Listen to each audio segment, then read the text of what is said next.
So my name is Ruben Andrade, and I was born and raised here in Waco, and I have been here all my life. Went to Waco ISD schools, went to Baylor University, and began working in the nonprofit sector probably a few years after graduating. And so I had an opportunity to travel across the country being an independent consultant working for the National Fatherhood Initiative. Did a lot of work with Head Start. All to say that while I was doing that, I felt that the Lord was calling me to the ministry. In 2005, I resigned from my job and took the opportunity to take care of my elderly grandfather who became sick. And so during that time, I heeded to that calling and founded what today is known as Family of Faith Worship Centers. May of 2025 will make 20 years. It was a church that was founded as a second, third generation Hispanic congregation that spoke no Spanish, all English church. I brought all of my knowledge and my experience of working in the nonprofit world to the church. And so with that being said, established a lot of community partnerships, being engaged in the community and just providing social services for the general public. One of those obviously was the food pantry. And so we partnered back in 2005 with a local food pantry known as Caritas of Waco. And from there, we then became partners with the Central Texas Food Bank. So we are going on our 20th year of providing free groceries and additional social services such as ESL, GED classes, nutrition classes, and so on and so forth to the community. Not at the level that we're doing it today. Back in 2005, we started off with a 6-foot table handing out bread. Never expected that it would be feeding 800 families today and having a full warehouse and all of the equipment necessary to make that happen. So in meeting families and serving families with groceries, we came to find out that there were other needs.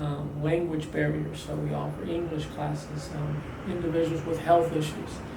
During this time, I myself experienced a heart attack several months after COVID hit. After I had that heart attack, it was a near-death experience.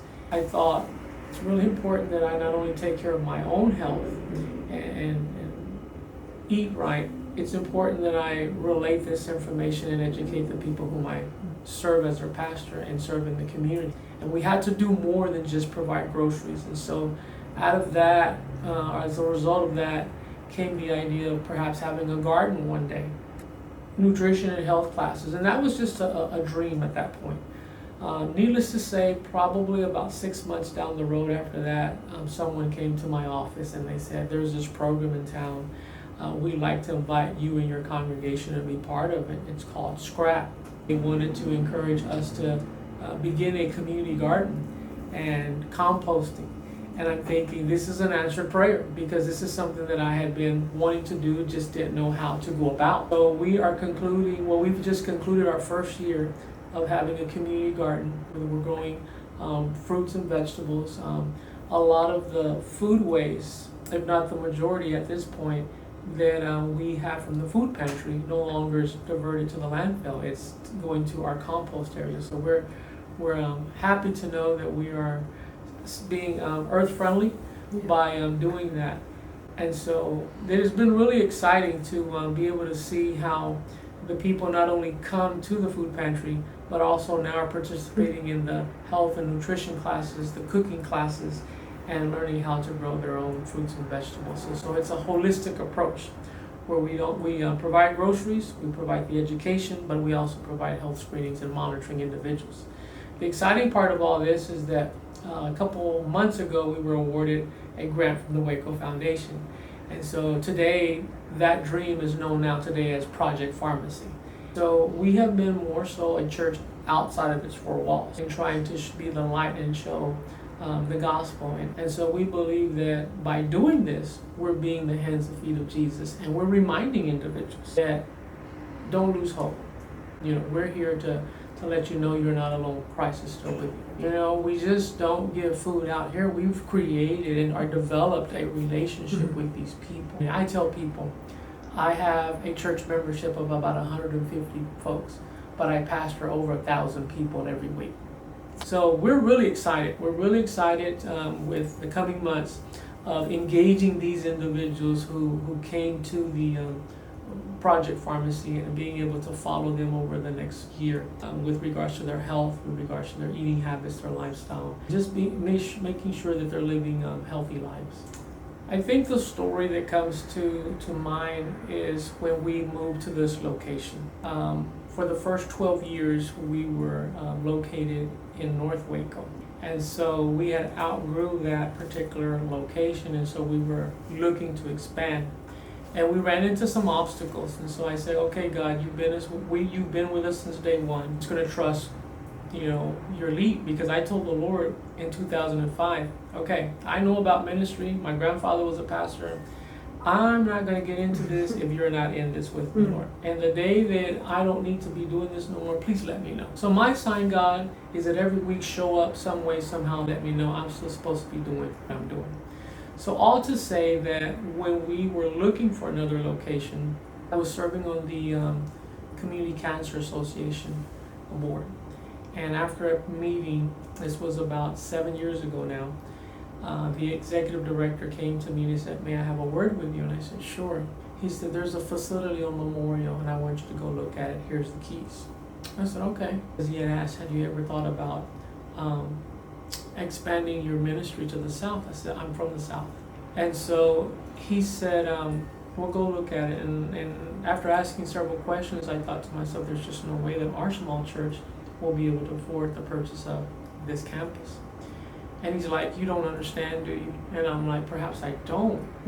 Please explain. He's like, if this is of God, why would we sell you the facility? We're going to give it to you. And so we acquired this facility in June of 2017. I said, God, this is something you're entrusting to us, but it's not ours. This is going to be for the community, God.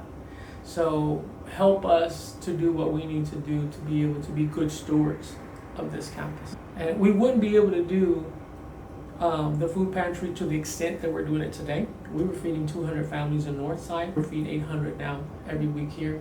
We wouldn't have Project Pharmacy. And there would be so many things that we wouldn't have the facilities to provide these services that we do here today. That has been a moment in which I definitely knew that God was in it, He provided, and I was doing what I was still needing to be doing. And if that wasn't enough, probably about a year after being here, we'd exhausted quite a bit of our funds to renovate this facility, which had pretty much been abandoned. Here again, I'm thinking this little old lady who calls me. I say little old lady, she's 90 years old. And she calls and asks for an appointment to meet with me, and I'm thinking she needs groceries, she needs some type of help. So another long story short, she comes in with her 70-year-old daughter, and we're having a conversation about everything that the church does, and they're like, we're grateful for what you do and how you've helped so many. And she's going on and on until the daughter says, Mom, will you just tell the pastor why we're here? And she's like, okay, honey. So she gets her purse and she pulls out a check and she hands it across my desk.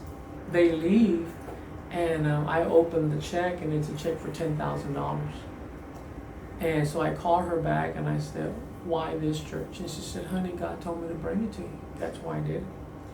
And so it's just been experiences like that since we've moved to this facility that have just kept me grounded, kept me humbled, kept me recognizing my purpose, even having a second heart attack last year.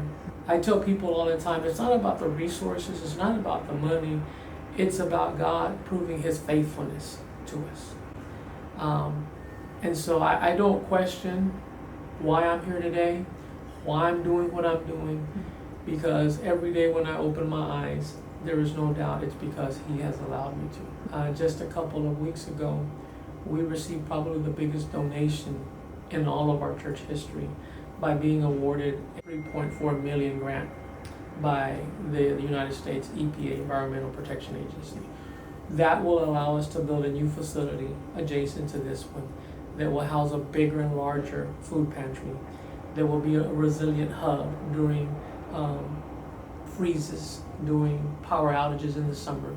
A facility for families to come and be sheltered, to come and receive groceries. It will house our ESL, our GED classes, all of the social service classes, but it will also enable us to expand the garden across the street from the church. And I didn't go looking for any of this. I didn't go looking to start a food pantry. I didn't go looking to be part of a scrap collective team. I didn't even go look for this grant. We were always invited. But what's really important to us here is at Family of Faith Worship Center, we're more than a church, we're a family. And that family extends outside of the four walls in various neighborhoods across the city. So we embrace everyone from all walks of life, and those who can't get to us, we'll get to them. Everyone's always welcome to come receive a blessing, whatever that may look like. We get to serve, and God gets the glory.